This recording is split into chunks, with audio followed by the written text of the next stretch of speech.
Sadhanas or preparations for higher life. If atavism gains, you go down. If evolution gains, you go on. Therefore, we must not allow atavism to take place. Here in my own body is the first work of the study. We are too busy trying to mend the ways of our neighbors. That is the difficulty. We must begin with our own bodies. The heart, the liver, etc., are all atavistic. Bring them back into consciousness. Control them so that they will obey your commands and act up to your wishes. There was a time when we had control of the liver. We could shake the whole skin, as can the cow. I have seen many people bring the control back by sheer heart practice. Once an impress is made, it is there. Bring back all the submerged activities, the vast ocean of action. This is the first part of the great study, and it is absolutely necessary for our social well being. On the other hand, only the consciousness need not be studied all the time. Then there is the other part of study, not so necessary in our social life, which tends to liberation. Its direct action is to free the soul, to take the torch into the gloom, to clean out what is behind, to shake it up or even defy it, and to make us march onward, piercing the gloom. That is the goal, the superconscious. Then, when that state is reached, this very man becomes divine, becomes free. And to the mind, thus trained to transcend all, gradually this universe will begin to give up its secrets. The book of nature will be read chapter after chapter, till the goal is attained. And we pass from this valley of life and death to that one, where death and life do not exist. And we know the real and become the real. The first thing necessary is a quiet and peaceable life. If I have to go about the world the whole day to make a living, it is hard for me to attain to anything very high in this life. Perhaps in another life I shall be born under more propitious circumstances. But if I am earnest enough, these very circumstances will change even in this birth. Was there anything you did not get which you really wanted? It could not be. For it is the want that creates the body. It is the light that has bored the holes, as it were, in your head, called the eyes. If the light had not existed, you would have had no eyes. It is sound that had made the ears. The object of perception existed first, before you made the organ. In a few 100,000 years or earlier, we may have other organs to perceive electricity and other things. There is no desire for a peaceful mind. Desire will not come unless there is something outside to fulfill it. The outside something just bores a hole in the body, as it were, and tries to get into the mind.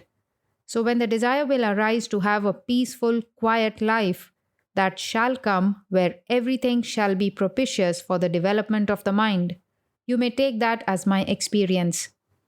It may come after thousands of lives, but it must come. Hold on to that, the desire. You cannot have the strong desire if its object was not outside for you already. Of course, you must understand there is a difference between desire and desire. The Master said, "My child, if you desire after God, God shall come to you." The disciple did not understand his Master fully. One day both went to bathe in a river, and the Master said, "Plunge in," and the boy did so. In a moment the Master was upon him, holding him down. He would not let the boy come up. When the boy struggled and was exhausted, he let him go. "Yes, my child, how did you feel there?" "Oh, the desire for a breath of air." "Do you have that kind of desire for God?" "No, sir." "Have that kind of desire for God, and you shall have God. That without which we cannot live must come to us. If it did not come to us, life could not go on.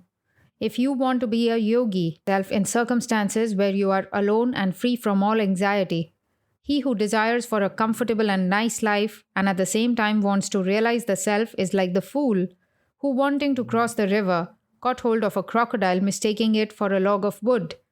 Seek ye first the kingdom of God and his righteousness, and all these things shall be added unto you. Unto him everything who does not care for anything. Fortune is like a flirt. She cares not for him who wants her, but she is at the feet of him who does not care for her. Money comes and showers itself upon one who does not care for it.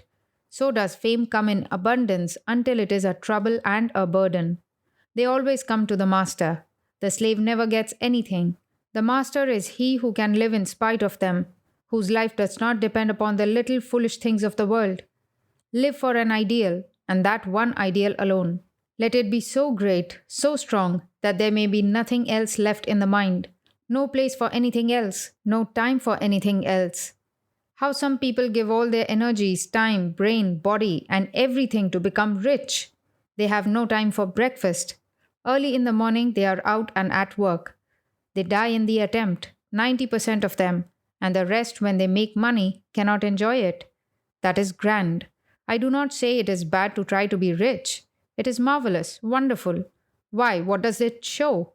It shows that one can have the same amount of energy and struggle for freedom as one has for money.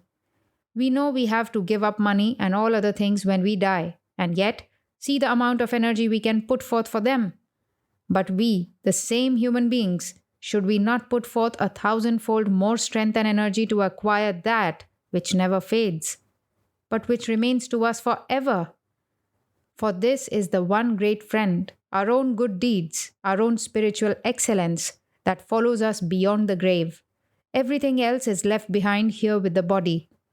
That is the one great first step, the real desire for the ideal. Everything comes easy after that.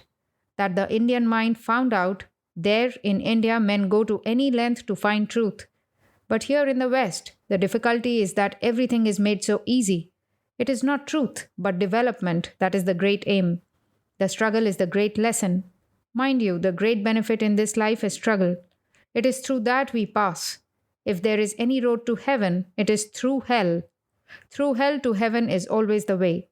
When the soul has wrestled with circumstance and has met death, 1,000 times death on the way, but nothing daunted has struggled forward again and yet again, then the soul comes out as a giant and laughs at the ideal he has been struggling for, because he finds how much greater is he than the ideal. I am the end, my own self, and nothing else.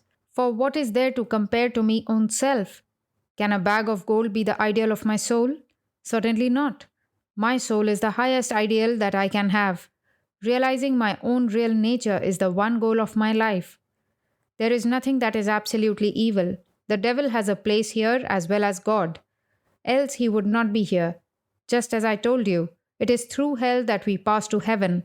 Our mistakes have places here. Go on. Do not look back if you think you have done something that is not right. Now, do you believe you could be what you are today had you not made those mistakes before? Bless your mistakes then. They have been angels unawares. Blessed be torture. Blessed be happiness. Do not care what be your lot. Hold on to the ideal. March on. Do not look back upon little mistakes and things. In this battlefield of ours, the dust of mistakes must be raised. Those who are so thin-skinned that they cannot bear the dust, let them get out of the ranks. So then, this tremendous determination to struggle 100-fold more determination than that which you put forth to gain anything which belongs to this life is the first great preparation.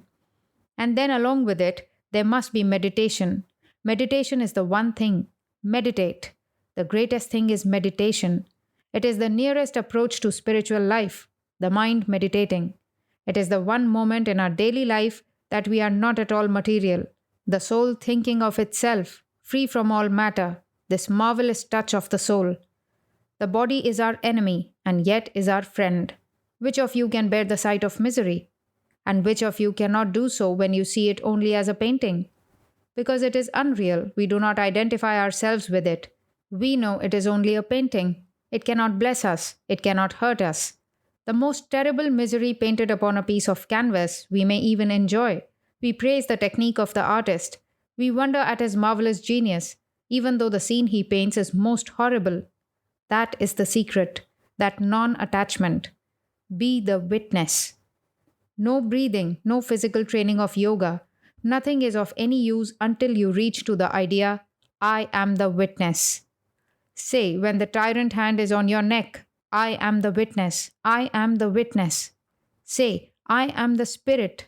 Nothing external can touch me. When evil thoughts arise, repeat that. Give that sledgehammer blow on their heads. I am the spirit. I am the witness, the ever blessed. I have no reason to do, no reason to suffer. I have finished with everything. I am the witness. I am in my picture gallery. This universe is my museum. I am looking at these successive paintings. They are all beautiful. Whether good or evil, I see the marvelous skill, but it is all one. Infinite flames of the great painter. Really speaking, there is not, neither volition nor desire. He is all. He, she, the mother is playing, and we are like dolls, her helpers in this play. Here she puts one now in the garb of a beggar, another moment in the garb of a king, the next moment in the garb of a saint, and again in the garb of a devil. We are putting on different garbs to help the mother spirit in her play. When the baby is at play, she will not come even if called by her mother. But when she finishes her play, she will rush to her mother and will have no play. So there come moments in our life when we feel our play is finished and we want to rush to the mother. Then all our toil here will be of no value. Men, women, and children, wealth, name, and fame, joys and glories of life, punishments and successes will be no more, and the whole life will seem like a show. We shall see only the infinite rhythm going on, endless and purposeless, going we do not know where. Only this much shall we say: our play is done.